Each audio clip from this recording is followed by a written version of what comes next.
ഇന്നും യേശുവിനോടുകൂടെ യാത്ര തുടരാമെന്ന ഈ ശുശ്രൂഷയിലേക്ക് താങ്കളെ സ്വാഗതം ചെയ്യുകയും കർത്താവായ യേശു ക്രിസ്തുവിന്റെ നിസ്തുല നാമത്തിൽ വന്ദനം പറയുകയും ചെയ്യുന്നു. ഓരോ പുതിയ പ്രഭാതങ്ങളും ഓരോ പുതിയ നിമിഷങ്ങളും നമ്മുടെ ജീവിതത്തിൽ അനുഗ്രഹപ്രദമാക്കുവാൻ മറ്റ് യാതൊരു വഴികളുമില്ല. പലർക്കും പല നിലകളിലാണ് സന്തോഷം, അനുഗ്രഹം എന്നൊക്കെ പറയുന്നത്.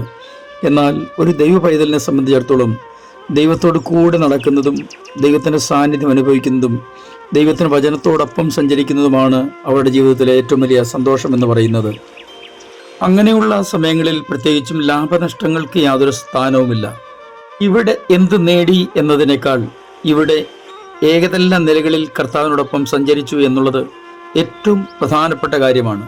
ഇന്നും നമുക്ക് യേശുവിനോടുകൂടെ യാത്ര തുടരാം. ചില നിമിഷങ്ങളിലെ തുടർധ്യാനത്തിനായി ഉൽപ്പത്തി പുസ്തകം 12-ാം അധ്യായം 4-ാം വാക്യം വായിക്കട്ടെ. യഹോവ തന്നോട് കൽപ്പിച്ചതുപോലെ അബ്രഹാം പുറപ്പെട്ടു, ലോത്തും അവനോട് കൂടെ പോയി. ക്രിസ്തീയ അനുഭവങ്ങളിൽ പിച്ചവെച്ച് തുടങ്ങിയവർക്ക് മുതൽ ഏത് നിലയിലുള്ളവർക്കും ഏറ്റവും സുപരിചിതമായ വ്യക്തിത്വമാണ് അബ്രഹാം എന്നുള്ളത്. നമുക്കൊക്കെ ഏറ്റവും ഇഷ്ടമാണെങ്കിലും അബ്രഹാം അനുവർത്തിച്ച ചില കാര്യങ്ങൾ പൂർണ്ണമായിട്ടും നമുക്ക് മനസ്സിലായിട്ടുണ്ടോ എന്ന് സംശയമാണ്. കാരണം ഒറ്റ പ്രാവശ്യമേ യഹോവയായ ദൈവം അബ്രഹാമിനോട് പറഞ്ഞുള്ളൂ, നീ നിന്റെ ദേശത്തെ വിടണം, നിന്റെ ചാർച്ചക്കാരെ വിടണം, നിന്റെ പിതൃഭവനത്തെ വിടണം, ഞാൻ നിന്നെ കാണിക്കാനിരിക്കുന്ന ദേശത്തേക്ക് പോകണം. പിന്നെ ഒന്നും ചിന്തിച്ചില്ല, അബ്രഹാം ഇറങ്ങി പുറപ്പെട്ടു എന്ന് തന്നെയാണ് നമ്മൾ വായിച്ച് മനസ്സിലാക്കുന്നത്. അബ്രഹാമിനെ ദൈവം വിളിച്ചത് കൊണ്ട് അബ്രഹാം പുറപ്പെട്ടു.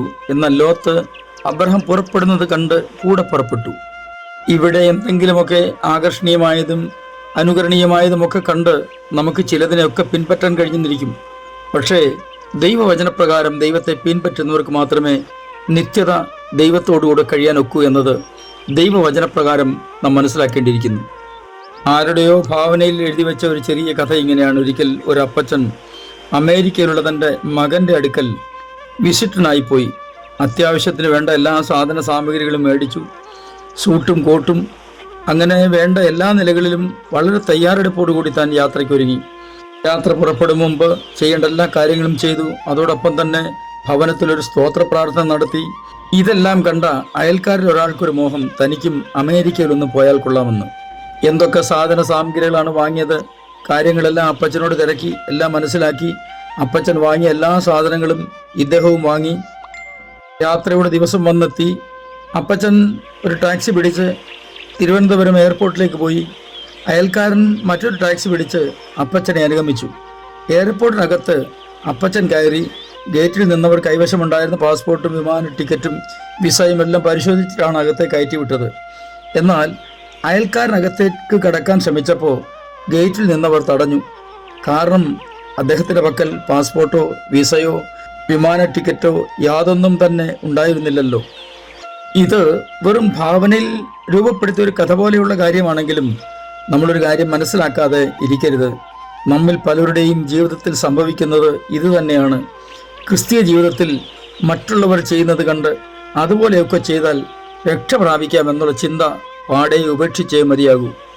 മറ്റാരുടെയെങ്കിലും അനുഭവങ്ങളോ അഭിപ്രായങ്ങളോ അനുസരിച്ച് ക്രിസ്തീയ ജീവിതം കെട്ടുപണി ചെയ്യാൻ പാടില്ല. ഓരോ വ്യക്തിക്കും വ്യക്തിപരമായി ദൈവവുമായി ബന്ധമുണ്ടാകണം. ഓരോ രസികനൊരാൾ പറഞ്ഞൊരു കാര്യം ഇങ്ങനെയാണ്, ദൈവത്തിന് മക്കൾ മാത്രമേ ഉള്ളൂ, കൊച്ചുമക്കളില്ല എന്ന്. ദൈവത്തിൻ്റെ മക്കളെന്ന ആ വലിയ പദവി, വലിയ വിലപ്പെട്ട ആ പദവി സ്വന്തമാക്കുക എന്നത് ഏറ്റവും അഭികാമ്യമാണ്, ഏറ്റവും പ്രാധാന്യമർഹിക്കുന്നതാണ്. ദൈവത്തിൻ്റെ വിളിക്ക് അനുസരണമായിട്ട് അബ്രഹാം പുറപ്പെട്ടു. തന്നോട് ദൈവം പറഞ്ഞ നിലകളിൽ തന്നെ യാത്ര തുടർന്നു. എന്നാൽ ലോത്ത് അബ്രഹാമിനോട് കൂടെ പോയി എന്നാണ് നമ്മൾ വായിക്കുന്നത്. ദൈവത്തിൻ്റെ വിളി കേട്ട് ഇറങ്ങിത്തിരിച്ച അബ്രഹാമിന് ലഭിച്ച അനുഗ്രഹങ്ങൾ അതേപടി ലോത്തിന് ലഭിച്ചില്ല എന്ന് നമ്മൾ മനസ്സിലാക്കുമ്പോൾ തന്നെ മറ്റൊരു കാര്യം കൂടി എടുത്തു പറയാതിരിക്കാൻ വയ്യ. തക്ക സമയത്ത് ദൈവപ്രവൃത്തി കാണും മുമ്പ് ലോത്ത് അബ്രഹാമുമായി പിരിയേണ്ടി വന്നു. നമുക്ക് നമ്മുടെ മുമ്പിൽ കർത്താവ് മാത്രമായിരിക്കട്ടെ ലക്ഷ്യം.